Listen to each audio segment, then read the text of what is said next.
Hello, welcome to the live stream. Today I'm going to be doing a quick overview of the players, positions I put them in, and the tactics I put them on while in game with adjustments.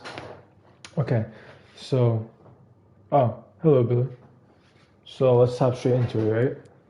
First of all, Oblak, would I play all 30 games with him? I played 31 games with him. This guy is a rock wall. He saved the season. I swear, certified GOAT. I don't care. This is the best keeper I've ever used. Kyle Walker. Man, oh man, he really did put in work. He put in work these games for me, you guys. He even got himself a goal in one of these games. He put in crosses. He was just getting up and down the pitch. I was looking at his heat map after each game. The right side of the whole field was filled in. He was running up and down, up and down. Real workhorse. I'd give him first of all, I'd give him a 9 out of 10. I'm giving Kyle Walker throughout the whole weekend. He lost stamina in some games, so I'm going to say 8.5 out of 10. But he was phenomenal. Klosterman, what can I say? This guy might have been the best addition to the team. Even though I had to work him in off chem, he is miles ahead of Gomez. That 87 pace plus 7, he's 6'2". So you try and outrun him with a 99 attacker. You know how defenders are in this game. He keeps up with them. He shoves them off. What a great, great class player. Rating 8 out of 10. Varane, what can you say? You get what you expect. Sometimes he felt a little slow now with the 82 pace against these really fast guys. But if you positioned him right, you could get that tackle in. Sometimes he drifted up too wide. I'm giving him a 7.5 out of 10. Here's the thing with Mendy, right? Some games he's brilliant. He'll win that ball back. He'll make the right passes. But also, if you compare his heat map to Walker's, he is not anywhere near as high up the pitch as Walker. Because once I get to like the halfway line with him dribbling, I don't know. He kind of feels like a bitch to me. So I pass it away because he always gets the ball taken from him. He's not really good in possession, but he's good defensively, if you know what I mean. What can I say about this guy, man? He wins the ball back everywhere. He's so agile, so nimble. He gets tackles in to perfection. This guy won the ball back all over the pitch. Most games, wait, yeah, I should show you where these guys played. I usually start in this ultra attacking. So most games, Conte is at CDM, right? Conte's at CDM. He has the center backs coverage. You know, I can bring him up, whatever. Conte, brilliant. That's all I need to say about him. Gundogan, he is going to benefit from this money I'm winning so much. I'm getting his team of the year. This card is brilliant, don't get me wrong, but there were some mistakes that he made. I wasn't mad at him though because I knew he's getting upgraded. Gundogan, he shoves people off the ball. He can turn in tight spaces. He can dribble a little bit. He can put in a pass. The only three things about him that I'm like, you kind of let me down there. Thing one, his stamina is a little low near the 70th minute, 65th minute, even halftime sometimes. I got to take him out the game. Number two, 71 pace. Sometimes against 99 pace, Kylian Mbappe and all these other players, 71 pace is not going to cut it. But if you position him right and you get him in passing lanes, he's going to get the steal. Thing number three about him, his finishing. He was in position sometimes. He could have had 4 or 5 goals this weekend. He might have had 0 to 1 goals. His finishing is not very good. But again, when I get his team of the season, that will be much, much better. Conte rating 9 out of 10. Gundogan rating 8 out of 10. Mesut Ozil. Oh boy. Dribbling through defenders, making passes up, holding up play, passing back. He does it all well. 87 peso, he doesn't feel that fast. That's the thing. He can't really win a ball back because he's a cam, not a center mid that I'm playing at center mid. And excuse me, sometimes like with these 95 rated defenders, he just can't get past them. Rating 7.5. No, rating 8 out of 10. Socrates, man. Oh, I don't know what to do about this guy. Oh my God. Sometimes he's on fire. I'm like, wow, like that's why you're an icon. And then other games, he's just a bum. He turns so slowly. He has like 60 agility, 60 balance or something, right? So if he gets even pressured a little bit, you're screwed. But he gets those passes in phenomenal, curve phenomenal.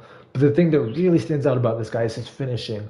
He has so much shot power, so much curve. He's just 6'4". He's tall as hell.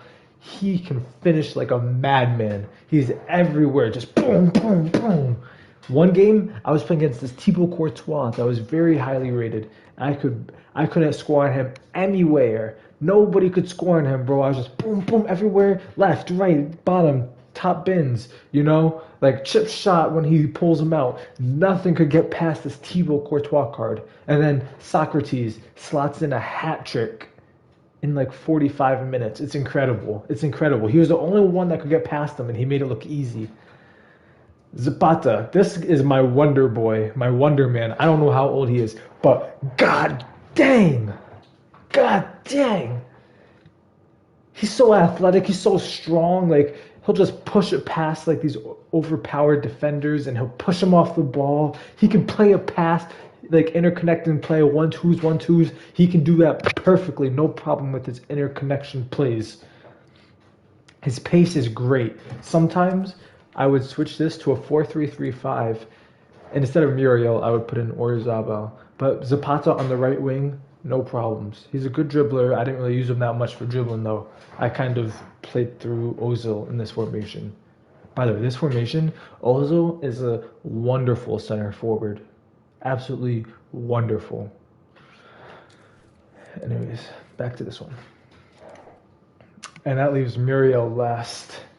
Muriel, some games, he has a rocket on his foot, and he would just score bangers outside the box, like finesse shots, headers, everything. And then some games, he just feels like a klutz who can't get past the back line, who doesn't go on the right runs, who can't really play the good first touch, first pass, So that's why I often took him out for Orizabal. This guy, he had a good game. When I subbed him on in like halftime or after, he would score assists like every time I brought him on. So he was definitely good for the team. And then Petit, I brought him on one game. I never made that mistake again. Petit is ass. He's very ass. He might be the worst player on this bench. These guys, obviously, Petit is ass. Petit gets a 6. Zapata gets a 9. Muriel gets a 7. Socrates gets an 8. And yeah, that's how this weekend went. I already uploaded all the videos to YouTube. There's like 3 or 4 gameplay videos that I picked out as standout that I thought were entertaining to watch. The one that I call a thriller. If you're gonna watch only one game, watch that game. I was up. I'm not gonna say the scores, whatever. I was up. He comes back. We're going to extra time. I'll just spoil it right now. We went to penalties. It was a real thriller. And I'm glad you liked the breakdown, Mark.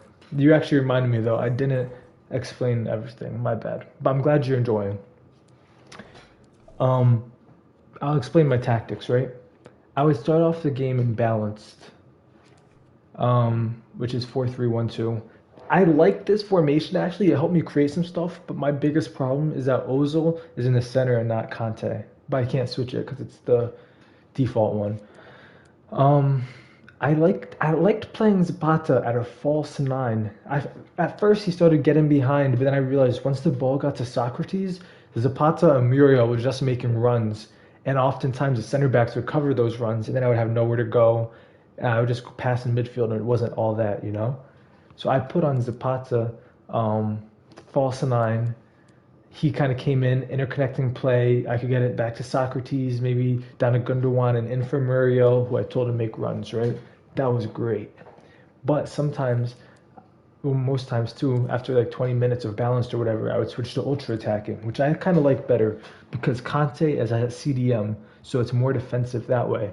But it's also more attacking. You know why? Because I also have Zapata at the false 9, and stay forward. But I have also Ozil at get forward. Before this spot right here was balanced when it was Conte at left center mid. Now with Ozil at left center mid, I'm telling him to get forward. So you can't really see what I'm drawing with my finger, but Ozil goes up into the left, curling around there, making runs.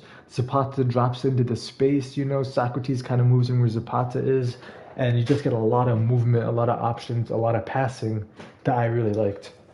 And then I use that imbalanced for most of the games, but maybe some games I switch to this 4-3-3-5, and that's just when I'm not getting anywhere, through the center. He just kind of, what am I trying to say? He kind of locks me up in there, I can't get passes through. It's too busy, too much pressure through there. He's pressing me too damn much.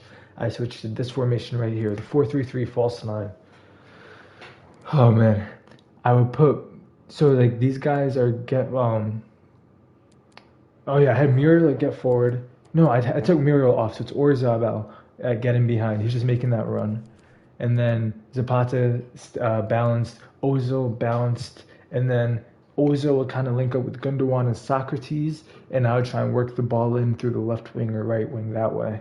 But sometimes I would give the ball to Ozil and do like a move or two. That's why Ozil's a fantastic center forward, I was saying, because Ozil can link together a move or two, a combo, to get past one center back. They pull the other center back out, boom, in between, behind space, like Ozil's just fantastic. I'll show you what I mean, because you see his pace, right? He's beating people if he pushes the ball past them. His dribbling, he has a 93 dribbling, 96 ball control, right? 88 agility. So he's getting past them if he wants. And then the passing, 93 short pass, 88 long pass, 90 curve. He can get the ball to where it needs to go with his 93 composure. And he can finish, obviously, And he's the only player on my whole team that has a finesse shot trait. So that was really nice with the outside foot shot as well. So sorry for dragging it on longer than it had to be, but this is my full breakdown of the weekend league review, and I hope you guys enjoyed and look forward to watching the ensuing gameplays that will be uploaded soon. It's just processing right now, but it's already up in the cloud ready to go. Alrighty, thank you guys for watching, and have a great rest of your day.